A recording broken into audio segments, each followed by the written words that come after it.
make sure that the Chinese American story can be told, and I appreciate it.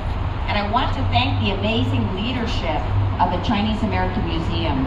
I know this expansion was difficult and complex, but you are persistent, and now we are at this moment. And it is an incredibly historic moment. Let me tell you how proud I am of the Chinese American Museum. There was a time when the contributions of Chinese Americans were overlooked and we were invisible in our nation's history. The Chinese Exclusion Act of 1882, one of the most discriminatory acts in American history, was not taught in most schools.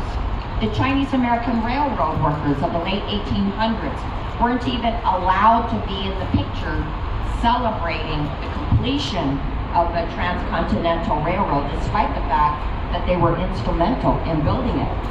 And the worst lynching in American history took place only a few steps away in 1871, right over this next block in LA Chinatown in the Chinese Massacre.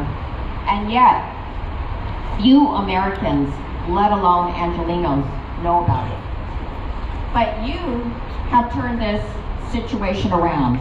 Thanks to your work, you are fostering a deeper understanding of Chinese American history, as well as the contributions of Chinese Americans to this country. Every day, I'm so thankful that you are there to do the research and to preserve the artifacts that would otherwise be lost. And that is why my brother, Dean Chu, and I are major donors and proud to be one for this expansion. And he is here today, as well as my nephew, Timothy Chu. And of course, you will hear from my husband, Mike Yang, later. And can you raise your hands, Dean and Timothy? And yeah, okay, thanks. Of course, Mike. Thank you. Now, this is a big moment for the Chu family. Our donation is dedicated to my parents, Judson and May Chu, who passed away a few years ago, and who reflect the experiences of Chinese Americans in this country. My father was born in California to his father, who immigrated here from China at the turn of the century.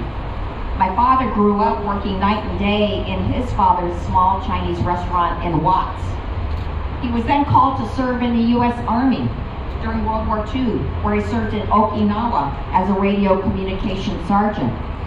As an American GI, he was allowed to serve and go back and bring a bride through the GI War Brides Act.